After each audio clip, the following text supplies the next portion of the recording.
ang senador ay medyo bobo, exception yun eh. Di ba bihira ang bobo nun, isa lang or dalawa eh. Sino? Yun sa- Wag na. Kung sino rin yung iniisip mo. Do you agree that 15 is below 16? Actually, yun nga yung naging problema ni Auntie Claire, ano? Nagpatawag lang siya ng press call para linawin niya na yung above 15 ay below 16. Tama naman. Oo, yun lang yung sinabi. Tama naman. Tama oo. naman, oo. Yun ang nga ang dahilan kung ba't hindi natin siya kailangan, di ba? Yun lang nga yung point doon. So, ginawa ko lang joke na sa kaso ni Joel Villanueva, Tatawa lang ako. kapag tinanggap mo si Jesus Crispin, JC, bilang sariling tagapagligtas, ikaw ay bagong nilalang, di ba? Ang mga lumang kaso ay wala na. Di ba? Ano Senate experience ni Luis Tro? Visitor's pass. Di ba? Bakit niyo po nasabi na kapag si Senator Erwin Tulfo ay nasa Senate floor, expect a robust debate? Oo, kasi robust debate, everything about him is robust eh. Bakit interesado ka sa kilay ni Senator Cheese? Ba, sino bang hindi interesado sa kilay ni Senator Cheese, hindi ba? Bakit ba? Ano ba diferensya ng kili naman niya? Abay, hindi mo ba nakikita kong nani, hindi ba? So nakakataas naman talaga ng kilay si Senator Cheese. Ang maganda sa kanya, kahit anong stress niya, kahit anong trouble niya, na-maintain niya yung kilay.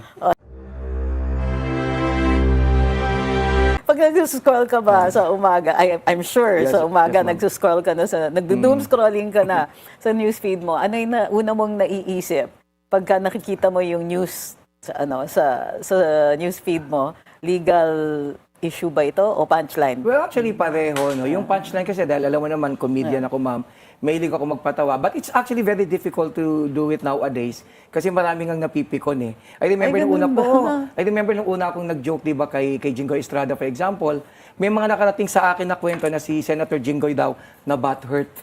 Oh! Di ba? So sabi ko naman, joke lang yan. But the thing about me, pag may joke ako, I always find some opportunity naman to explain. Kasi iba yung, sometimes I'm wearing my hat as a lawyer or even as a political analyst. I mean, but sometimes, I also wear my hat as a comedian. So depende. Question lang, tatagalogin ko lang. Anong una mo nakikita? Yung legal aspect, yung punchline, mang-asar o mang-inis lang? Dahil sa dami ng problema ng Pilipinas. Well, unang-una, hindi naman ako nang iinis, hindi Okay. din ako nang aasar. Pinapagaan ko lang yung sitwasyon. Okay. Kasi lahat ngayon triggered eh. Like, for Okay. example, lalo na yung mga kakamping, tuwing magbibiro ako sa mga kakamping, pag napipikon sila, pag magpapaliwanag naman ako, ay nilang tanggapin. Kasi sabi nila, ginagaslight ko sila. Diba? Sa totoo, yung word na gaslight, galing sa mga kakamping yan. Oh, Yung really? mga DDS, hindi nila alam yung gaslight kasi. Maraming ganon. Mahal na kasi Pag ang sinabi gas kay eh. DDS, nagagaslight kayo, ano yun? Sila. Hindi nila alam yun. No, but seriously. Aray! Ma'am, umahami ka na DDS. Sandali. Si Senator Trixie nasakta. Senator. Ay, Senator Trixie! Wow! Wow. Ma'am, hindi mo masabi lahat na sinabi ako ganyan, nagkakatotoo ha. Naalala mo sa isang show, sabi ko si Francis talo. Di ba? Si Jimmy Bondok, nung tumakbo, sabi ko, bro, isa lang ang hit mo, talo ka. Pero sinabi ko, Senator Trixie. Naku, abangan natin yan, kung nani. Abangan natin. Dadami Mukhang naghahanap ng bagong trabaho to. Pero ma'am, deserve mo Subukan sa naman. Senado. Pero deserve mo naman maging senador, ma'am. Nakita mo naman yung kondisyon ng mga senador ngayon, hindi ba? Oo. Meaning, ano nga ba ang kondisyon ng mga senador ngayon? Abay, nakakabahala. Tigil-tigilan naman natin yung pagpapanggap na yan, ma'am. Hindi ba? Kasi remember, nung nagtatrabaho ka kay Senator Miriam, kapag ang senador ay medyo bobo, exception yun eh. Di ba, bihira ang bobo nun, isa lang or dalawa eh. Sino? Yun sa- Wag na. Kung sino rin yung iniisip mo. Ano kayo mag-isip dito eh? Pareho kami mag-isip ni Kong Nani. Nag-iinis lang ko. Naalala ko, nag-post kami ng picture sa Facebook. Naka-shorts kami sa restaurant. Sabi ng comment ng mga tao, ganyan talaga yung mga totoong mayayaman. Di ba? Nakapambahay lang. Sabi ko naman si Kong Nani lang. And for the record, malabo padalang ka ng maleta. Bakit? Maliit masyado yung pintuan ng kwarto eh. Oo nga. Pero naniniwala ako duffel bag. Duffel bag. Ikaw din naman nagsabi, di ba? Pinira mo naman ako. Akala ko pa naman ang mag-react ko sa'yo, di ba? Di No, ba? no. Visit Nomo, it's a very good place. Yun lang. Chill lang Tumas yun, mo na to. chill. Oo, masarap. Pwede mag-shorts, pwede mag-chill. Pwedeng mag-shorts. Oh. Actually, ikaw lang yung pwede doon. Kasi, Ay, ganun ba? kasi nahihirapan naman akong sitahin kita. Nasanay kang pwede mong gawin kahit ano. Diba? So, hinahayaan ko na lang si Kong Nani. No, but seriously, Gumanti ka agad? kahit ano pwede ron. Oo. Pwede. Totoo. Yung the increasing number of children kanina banggit natin, children in conflict with the law. Sa tingin mo, na-attribute ito sa dating administrasyon? Yung children in conflict with the law, of course, some sectors would. politicize the issue, ano, gagamitin nila yan for political purpose. Pero yun nga yung tinututulan ko because this is a sensitive and delicate issue that should be evaluated carefully kasi nakakabahala ito eh. And there's a reason why we have studies, there's a reason why social scientists would collect, gather, and even analyze data, no? Kasi kung iiwan mo lang to sa opinion, so hindi tayo matatapos, di lahat ng opinion na tama, hindi ba? May mga opinion na sa level lang ng barberya eh. Di ba? Kumbaga, alam mo na yun, kagaya ng mga naririnig natin. For example, hindi ko ini-invalidate yung comment na kasalanan ni Pangulong Duterte yan eh. Kasi siya yung responsible for this culture of impunity, sobra siyang violente, so na-inspire yung mga bata. Of course, I do not wish to invalidate the opinion. It's a valid statement from certain people.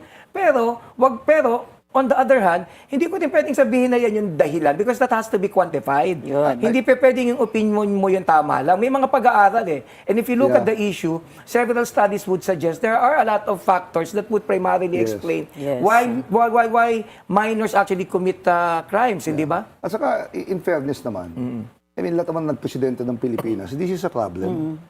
Di ba? Kaya lang na-highlight ito nung ginawa yung batas nga about juveniles. Kasi nag-focus bigla eh, di ba? Who is pwedeng kasuhan, hindi pwedeng kasuhan, etc. But at the same time, we always look at the child being a problem.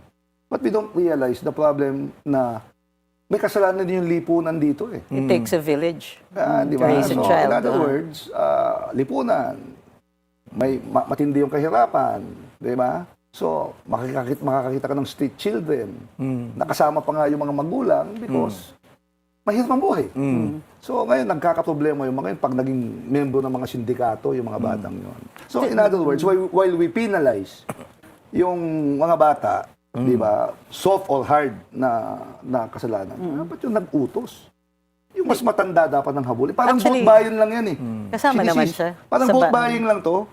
Inamend yung law eh. So kasama na yung nagutos. Precisely. Parang vote buying nga lang. Ayun. Sinisisi natin yung nagbenta ng boto. Pero yung namimili, Hindi naman na si tao. hindi mo na masita kasi konektado at may impluensya. Agree ka ba dun sa proposal ni Senator Robin na babaan ang age of criminal liability? 10 years old ang pinopropose niya. Ang problema kasi, marami nag-iisip, ang may kasalanan yung batas eh. Pero tignan natin kasi yung mga datos sa pag-aaral. For example, kung titignan mo halimbawa yung datos na kinolekta ng PNP at DSWD, although debatable whether or not may increase or decrease nung ipinatupad yung batas, at the end of the day, makikita mo na may magkakataon pa nga na nasa downward trend. Downward. Oo, yung crimes committed by minors nung napatupad yung batas. Pangalawa, tignan din natin na lumalabas pala na sa kabuuan ng krimen na ginagawa sa Pilipinas, yung children in conflict with the law would only account for almost 1.7 or 1.8% ng buong krimen. So sabihin, hindi siya masyadong malaki. Ang problema lang, yung huling insidente kasi, It's a first. sobrang nakakabahala Oo, na sobrang parang naisip violent. na natin, it represents everything about children committing crimes. Alam mo ba, base rin sa pag-aaral, for the most part, ang pinakamabigat kadalasan na nakukumit ng mga kabataan yung rape, hindi ba? Pero for the most part, marami dyan mga minor or petty crimes lang committed by them. Referred to as street crime. Exactly. So hindi totoo yung pinasabi nila na naku, nakakabahala, na nakakatakot na. So that's not the case. Pangalawa, ang trend ngayon globally is to actually increase the minimum age of criminal responsibility. Kasi may mga pag-aaral sa psikolohiya na nagpapakita na kapag ikaw ay bata, hindi pa buo yung iyong Kaisipan. mental na kaisipan, yung mga Mental key cognitive factors like ability to distinguish right from I'll wrong, be honest about among this. others, I'll di be ba? honest about 25 this. ang cutoff age. Exactly, 25. I've been mayor for 9 years as an executive. Pansin mo kagad eh, pag mahirap ang buhay, Yun. mataas Isa yung pa yan. krimen. Oo, oo. Di ba? Sa poverty to You know, at the end of the day, law enforcement is not the answer. Hindi mo, mahirap nga buhay, yung kailangan mong buhay ng pamilya mo, yung iba talagang kapit sa patalim eh. Bakit mo Di na ba? Yun ang akin lang doon eh. So, medyo sinisisi natin yung bata, hindi natin sinisisi yung lupunan na may kasalanan din ng problema ng kahirapan sa Pilipinas, especially brought about by corruption. Ayun ang problema. Kulang pa kasi yung diskurso dyan. On the other hand, bakit mo naman nasabi na si Auntie Claire ang spokes na hindi natin alam na kailangan natin? Hindi kasi 'di ba may mga tao na halimbawa I remember si LeBron James when he came to the scene sa NBA sa maraming doubters. So hindi natin akalain na siya pala yung basketball player sa NBA na hindi natin kailangan. Nung naglaro na siya, kailangan natin, di ba? So Didn't know we in the needed same him. way na sinasabi ko, si Auntie Claire yung tipo ng spokesperson na hindi natin akalain na hindi natin kailangan. Pero, na hindi yun natin pala kailangan. yun. Ulitin ko, si Auntie Claire yung spokesperson na hindi natin naisip na hindi natin kailangan. Pero, tama naman. Question lang. Question So, lang yun po, yun. no? Both of you are lawyers. 15 below, yun ang exemption. Talagang ayaw pa Ayaw. kamala. Ayaw. Ni Kong Nani Ayaw yung issue. matiwan. Do you agree that 15 is below 16? Actually, yun nga yung naging problema ni Auntie Claire, ano? Nagpatawag lang siya ng press call para linawin niya na yung above 15 ay below 16. Tama naman. Oo, yun lang ang sinabi. Tama naman, Tama oo. naman, oo. Yun ang dahilan ko ba't hindi natin siya kailangan, di ba? Yun na nga yung point doon eh. Ba't kailangan mo pa kasi magpatawag ng ganoon? Pero ang problema kasi, maraming mga tao, hindi nila naiintindihan yung batas. For example, pag sinabi, for purpose of the law, Yeah. pag sinabi nating above 15, ibig sabihin, 15 plus 1. One day. Oo, plus 1 One day. day. Yes, Oo, oo. yun na yun. So, kasi ang gustong palabasin ni Auntie Claire na below 16, gusto niyang palabasin na dapat mag-i-start ng 16. Yung determination of whether or not the issue on discretion is applicable. Oo. Actually, muntik na ako Pero magkamali hindi. dyan. Kasi yung wording sa batas is up to 15. Up to 15. So 12, over 12, up to 15. So yung absolute na walang criminal Kriminalidad, liability. oo. Yung statement nyo na parang masaya ngayon si Senator Joel Villanueva kasi tinanggap na niya si JC bilang tagapagligtas niya. What do you mean by this? Hindi kasi hindi ba? Meron Pastor yun, Kasi may biblical quote na kapag tinanggap mo si Jesus bilang Panginoon at sariling tagapagligtas, ikaw ay bagong nilalang na. Okay. Ang luma ay wala na at ikaw ay bago. Bago na, okay. Oo, so ginawa ko lang joke na sa kaso ni Joel Villanueva, Tatawa lang ako ito. kapag tinanggap mo si Jesus Crispin, JC, bilang sariling tagapagligtas, ikaw ay bagong nilalang, di ba? Ang mga lumang kaso ay wala na mula ngayon at magpakailanman. Naligtas nga. But of course, but yung joke na yan is a sentiment that is reflective of what the people think about him. Kasi wala namang luko-luko na maniniwala na ginawa niya yan dahil mahal niya yung bansa, ginawa niya yan dahil kailangan niya ng kaayusan sa Senado. Alam naman natin, ginawa niya yan dahil may kaso siya. Pansinin mo mula nung ginawa niya yan, lahat na nagpapapicture sa kanya, may mga wacky shots yung lolo mo ngayon. Masayang-masaya siya, no? May wacky shots, May wacky shots, parang sinasabi niya, Puro ngiti safe. na nga ngayon. Parang ganun siya ngayon eh. Hindi ba? So parang ganun. So sa lahat po ng mga may kaso, pwede niyo pong tanggapin si Jesus bilang, joke lang, sariling tagapagligtas. Kayong away ni Senator Marcoleta at saka si Senator Lacson, sa'yo mo pwede silang mag-MMA. Sold out ito pag nagkataon Oo, yan. sinasabi ko lang, lagi naman joke yan. Sa sobrang tindi ng away nila, pwede na sila dapat mag-MMA na lang. Wala nga lang hawakan ng buhok. Oo, yun yung sinasabi ko, hindi ba? Yung comment niyo naman dun sa post na kinukumpara si Congresswoman Luisto at si Senator Miriam Santiago. Ako kasi medyo nasaktan ako doon dahil matagal kong naging boss si Senator Miriam, no? Sobrang bilib na bilib ako sa Ali. Hindi ko naman minamaliit si Congresswoman Luistro, pero sinasabi ko lang, that's too soon for us to compare her kay Senator Miriam. Kasi pag tingnan mo, tingnan mo, Tale of the Tape for example. Pag tingnan mo si Miriam, Senate experience niya, 3 terms. Okay. Diba? Ano Senate experience ni Luistro? Visitor's pass. Di ba? Visitors pass.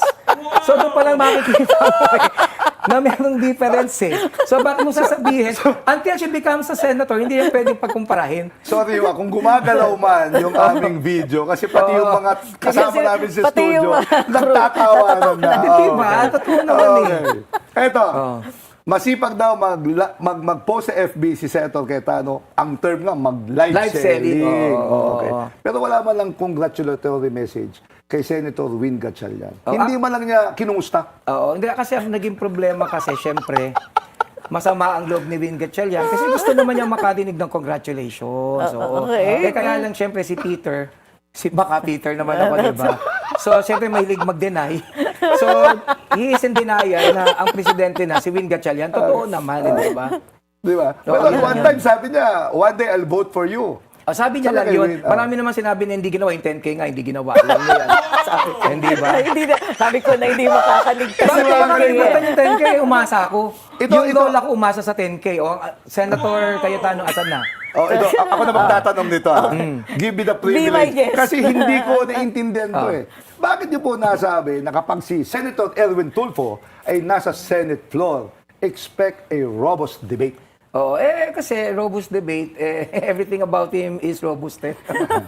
Ayoko nang ipaliwanag kung nani, alam na nila yun, oo. Kasi very robust yung kanyang paninindigan, very robust yung kanyang pagpapaliwanag, very robust yung kanyang pagkalalaki. Yan. Ay, tanong ako, bakit interesado ka sa kilay ni Senator Cheese? Ba, sino bang hindi interesado sa kilay ni Senator Cheese, hindi ba? Ano ba diferensya ng kilay naman niya? Abay, hindi mo ba nakikita kong nani, hindi ba? So nakakataas naman talaga ng kilay si Senator Cheese. Ang maganda sa kanya, kahit anong stress niya, kahit anong trouble niya, na-maintain niya yung kilay. O, di ba? Oo, iba yun, iba yun. Hindi Hindi ba? gumagalaw? Is that what you're saying? Hindi sa hindi gumagalaw, nakakataas din ang kilay.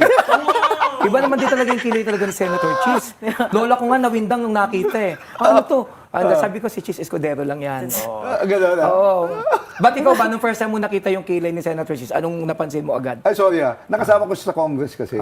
So, in other words, Iba na yung Ay, hindi kilay pa niya ganun ngayon. yung kilay niya nun eh. hindi ko nga napapansin kasi. Kung napapansin mo kasi lahat. May sarili ng birth certificate ang kilay nun eh. Oo.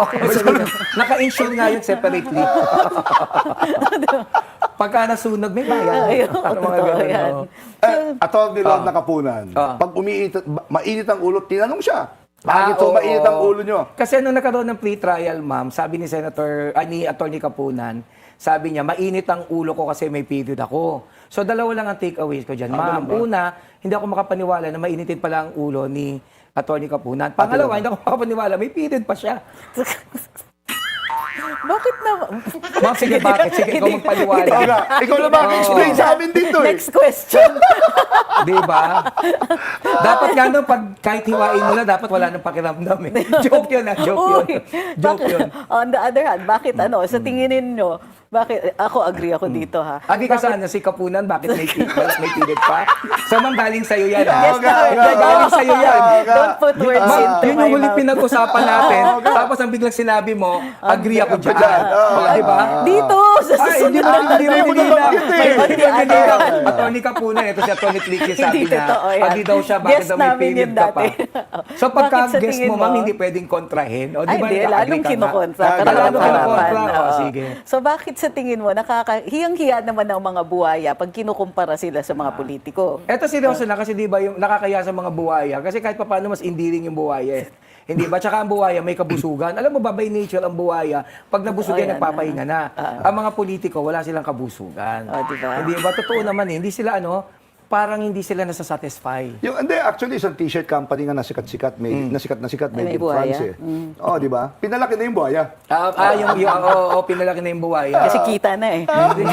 Kumikita na. Kumikita na. Oo. oo. Kaya lang yung mga buhay sa Kongreso, magugulat ka, yung iba doon may basis yung ipin. Mahal Di yun. ba? Oo. Mahal yun eh. Ano naman masasabi mo sa mga nag-ad hominem pagkatapos sasabihin, with due respect? And then sinasabi ko lang, ugaling Pilipino yan, hindi ba? Pagka nagsabi na with due respect, tsaka katitirahin. Hindi ba? With all due respect. With all due respect, Gan- tapos mag-a-ad hominem. Oo. Guwapo ka eh. Oo, ganun ang ginagawa Oo. nila. So that's basically what I mean by that. Marami pa kaming katanungan na halimbawa, gusto ko malaman kung DDS ka ba o Naku, yan ang kakampi magandang ka? sagot. Mamaya. Yeah. But before you answer this, the spokes will return after this short break. Ang tanong po ng lahat, DDS po ba kayo o kakamping? Sagutin natin yan once and for all. Marami nagbibintang na DDS ako paminsan, minsan naman kakamping. Ang totoo po niyan, hindi ako DDS, hindi ako kakamping, pero may preference ako. Hindi rin ho tama sabihin na neutral ako kasi yung neutral, ibig sabihin, ayaw niyang mag-take ng side. Nagte-take ako ng side, kaya lang hindi nakabase sa kulay. Nakabase siya sa issue.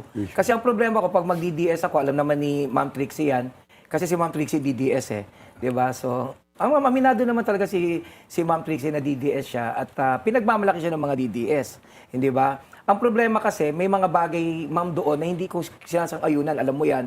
Lalo na din sa kakamping, may mga bagay sila na hindi ko din sinasang-ayunan.